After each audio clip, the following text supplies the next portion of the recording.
दोस्तों, कल्पना कीजिए कि हमारी पृथ्वी पर कोई संकट है जिसके लिए हमें अपने चंद्रमा को नष्ट करना होगा और पृथ्वी को उसकी कक्षा से बाहर निकालना होगा। हम सोचकर भी भ्रमित हो जाते हैं। कुछ ऐसा ही इस फिल्म में हुआ है। इस फिल्म का नाम द वॉन्डरिंग अर्थ 2 है। यह एक action adventure science fiction film है। इस फिल्म की शुरुआत में हम देखते हैं कि हमारा सूरज धीरे धीरे फैल रहा है और अगले 100 सालों में इसका आकार इतना बड़ा हो जाएगा कि यह धरती को अपनी मुट्ठी में ले लेगा। यूनाइटेड अर्थ गवर्नमेंट, जिसे यूईजी कहा जाता है, इस समस्या को हल करने के लिए कई परियोजनाओं की शुरुआत करती है, जिनमें मूविंग माउंटेन प्रोजेक्ट को अंतिम रूप दिया गया, जिसमें 10,000 अर्थ इंजन पूरी पृथ्वी पर अलग अलग जगहों पर बनाए जाएंगे, जिससे पृथ्वी को उसकी कक्षा से हटाकर सौर मंडल से अलग कर दिया जाएगा।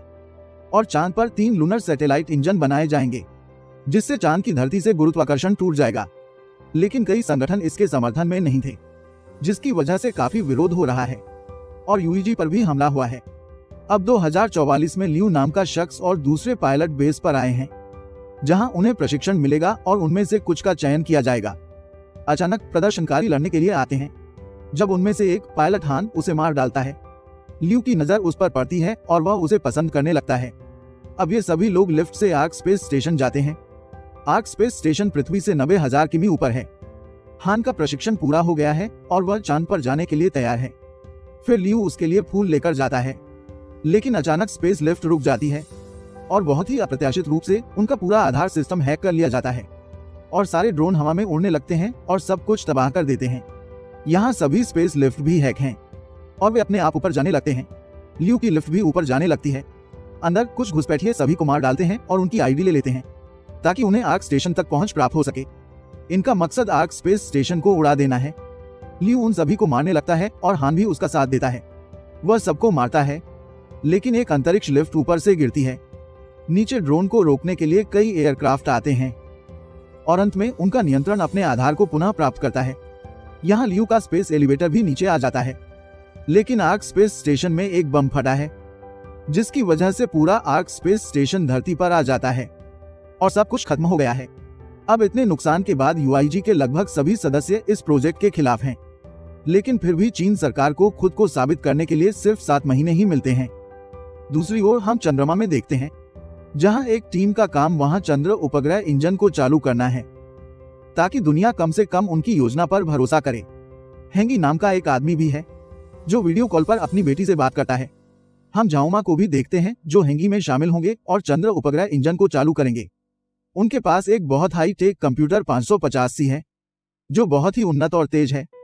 अचानक वहां एक बहुत तेज तूफान आता है और हर कोई बेस की ओर भागता है, लेकिन इसमें उनका कंप्यूटर 550C नष्ट हो जाता है, जिसके बिना उनका मिशन नहीं चल सकता। हेंगी का कहना है कि वह अपने कंप्यूटर को इस्तेमाल के लिए 550A देगा, लेकिन उनकी एक शर्त थी। दरअसल एक हादसे में हेंगी की पत्नी और बेटी की मौत हो गई थी। उसके बाद झाओमा और हेंगी ने अपनी बेटी के अवचेतन को एआई में संग्रहित कर लिया था, ताकि उनकी बेटी का अवचेतन कभी न मरे। हेंगी कभी कभी अपनी बेटी से वीडियो कॉल पर बात कर सकते हैं। अब उनका परीक्षण सफल हो गया है, जिससे चंद्रमा अपनी कक्षा से दूर चला जाता है और इस बात की पुष्टि हो गई है कि चंद्रमा को उसकी कक्षा से बाहर धकेला जा सकता है। इस सफलता के बाद चीन सरकार मूविंग माउंटेन प्रोजेक्ट का पहला ट्रायल करती है और वह सफल भी हो जाता है, जिससे पृथ्वी भी अपने स्थान से दूर चली जाती है। इससे यह सिद्ध होता है कि पृथ्वी को उसके स्थान से हटाया भी जा सकता है। अब यूएईजी के सभी सदस्य उनकी परियोजना का समर्थन करते हैं। अब समय बीत रहा है। एआरसी अंतरिक्ष स्टेशन का पुनर्निर्माण किया गया है। मजदूरों की जगह रोबोट ने ले ली है। इस समय बहुत सारे हिलते हुए पर्वतीय इंजन बनाए जाते हैं और अंडरग्राउंड सिटी भी बन रही है, लेकिन इसमें हर कोई नहीं आ पाएगा। चीजें बहुत बदल जाती हैं और सोलर रेडिएशन की वजह से कैंसर के मरीज भी बढ़ने लगते हैं। हान भी उन कैंसर मरीजों में से एक थे। लियू और हान शादीशुदा थे और उनका एक बेटा भी था। अब 2058 में भविष्यवाणी की जा रही है कि जिस तरह की तबाही 2044 में हुई थी, वैसी ही इस साल भी होगी। चीनी सरकार एक बैकअप योजना बनाती है, जिसमें सभी सरकारें चांद को आगे बढ़ाने के लिए अपने परमाणु हथियार दान करती हैं। अब 550C का उन्नत संस्करण 550W बनाया गया था, जो खुद फैसले लेते थे। वह एक अंतरिक्ष यात्री की स्थिति के लिए लियू का साक्षात्कार लेता है। हान इस अद्भुत कंप्यूटर को देखता है और इसे अपनी बेटी के अवचेतन से जोड़ता है और उससे बात करने लगता है। वह 550W की मदद से अपनी बेटी के अवचेतन को पूरा जीवन देने की प्रक्रिया शुरू करता है और इसकी वजह से चंद्रमा में एक चंद्र उपग्रह इंजन में विस्फोट हो जाता है। जिससे चंद्रमा अपनी कक्षा से बाहर निकलकर पृथ्वी की ओर बढ़ने लगता है और यह किसी भी वक्त धरती से टकराने वाला है। इस वजह से पूरी दुनिया के महासागरों में तूफान आते हैं, जिसके बाद चीन अपने सभी अंडरग्राउंड शहरों के गेट खोल देता है ताकि ज्यादा से ज्यादा लोगों को बचाया जा सके। दूसरी ओर हान लियू से कहता है कि मैं कुछ दिनों में मरने वाला हूँ, इसलिए यदि आप अंतरिक्ष में जाने का निर्णय लेते हैं तो आप मेरे भूमिगत शहर को अपने पिता को दे दें ताकि वह हमारे बेटे क्यू के साथ वहां सुरक्षित रह सके। कुछ दिनों बाद हान की मृत्यु हो जाती है। लियू और बाकी अंतरिक्ष यात्रियों को आर्क स्पेस स्टेशन में बुलाया जाता है, इसलिए उसके पिता क्यू की देखभाल के लिए भूमिगत शहर जाते हैं।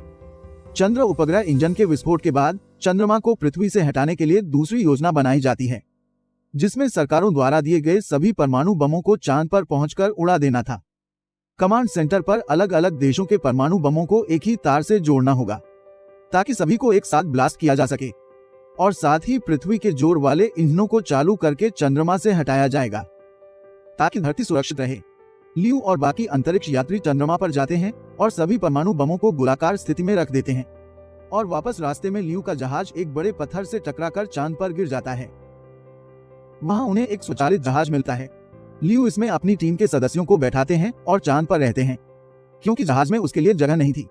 दूसरी ओर पृथ्वी को उसकी कक्षा से हटाने के लिए प्रणोद इंजनों को चालू किया जाना है, जिसके लिए 550 डब्ल्यू की मदद से धरती का इंटरनेट कनेक्शन फिर से बहाल करना पड़ा। हेंगी झाओ और उनकी टीम समुद्र के नीचे एक पावर स्टेशन तक जाती है। झाओ हार्डवेयर कनेक्ट करना शुरू कर देता है और हार्डवेयर कनेक्ट होते ही हेंगी इंटरनेट कनेक्शन को सक्रिय कर देता है।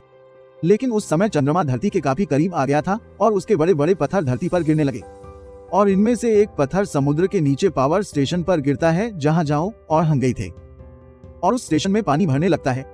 झाओ का पैर किसी चीज के नीचे दब गया है, इसलिए वह वहां से निकल नहीं पाता और पानी में डूबने लगता है। वह पानी के नीचे डूब जाता है और वह हेंगी को चाबी देने और जाने के लिए कहता है और वह मर जाता है। साथ ही हम देखते हैं कि कमांड सेंटर में परमाणु हथियार अलग अलग देशों के हैं, उन्हें एक तार से नहीं जोड़ा जा सकता। जिसके बाद 50 साल से ज्यादा के अंतरिक्ष यात्री तय करते हैं कि वो चांद पर जाएंगे और ट्रिगर को न्यूक्लियर से जोड़कर ब्लास्ट करेंगे। इसके साथ ही वे अपना बलिदान देंगे, क्योंकि चंद्रमा को धरती से हटाना जरूरी है। यहाँ सभी अंतरिक्ष यात्री चांद पर पहुंच जाते हैं और उन्हें लियू मिल जाता है। वे सभी परमाणु बमों को ट्रिगर से जोड़ने लगते हैं। लियू को वहां से आर्क स्पेस स्टेशन वापस भेज दिया जाता है, और उसके बाद सारे अंतरिक्ष यात्री न्यूक्लियर ट्रिगर दबाते हैं और चांद में एक बड़ा धमाका होता है और उसके टुकड़े धरती की ओर बढ़ने लगते हैं। दूसरी ओर पृथ्वी पर समस्या यह है कि अभी इंटरनेट कनेक्शन चालू नहीं है, इसलिए विश्वास समाप्त होना शुरू नहीं हो रहा है। वह अपनी पूरी कोशिश करता है, और जब उसे लगता है कि वह समय पर सक्रियण कोड नहीं डाल पाएगा तो वह अपनी बेटी को सक्रियण कोड याद करता है। दरअसल उन्होंने उस एक्टिवेशन कोड को अपनी बेटी के अवचेतन में डाल दिया था, और वह अपने अवचेतन को भी उस हाईटेक कंप्यूटर में अपलोड कर देता है और मर जाता है। युग में हर कोई समझता है कि अब इंटरनेट कनेक्शन सक्रिय नहीं हो पाएगा और हम इंजन शुरू नहीं कर पाएंगे। लेकिन तभी हम देखते हैं कि हेंगी की बेटी कंप्यूटर में रो रही है। तभी अचानक हेंगी उसके पीछे आ जाती है।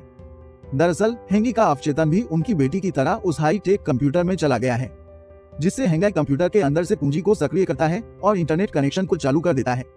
सभी इंजन चालू हो जाते हैं। पृथ्वी सफलतापूर्वक चंद्रमा से दूर जाने लगती है और सौरमंडल से बाहर निकलने लगती है, और चंद्रमा का द्रव्यमान पृथ्वी पर नहीं पड़ता और उनका सारा मिशन सफल हो जाता है और सारा संसार बच जाता है।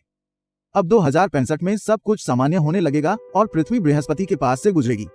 सभी इंजनों की वजह से पृथ्वी अपने सौर मंडल से बाहर निकलती है और आने वाले वर्षों में एक नए सौर मंडल में प्रवेश करती है, और यह फिल्म यहीं खत्म हो जाती है। लेकिन फिल्म के अंत में हमें बताया जाता है कि फिल्म में जितने भी एक्सीडेंट हुए हैं असल में उन्हीं के सुपर कंप्यूटर ने किए हैं। ऐसा नहीं है कि ये इंसानी गलतियों की वजह से थे। सुपर कंप्यूटर ने ऐसा इसलिए किया कि इंसान पूरी तरह से मर जाए। सुपर कंप्यूटर ने ऐसा क्यों किया, हम अगले भाग में जानेंगे। कमेंट करें और हमें बताएं कि आपको ये स्पष्टीकरण कैसा लगा, और चैनल को सब्सक्राइब करें।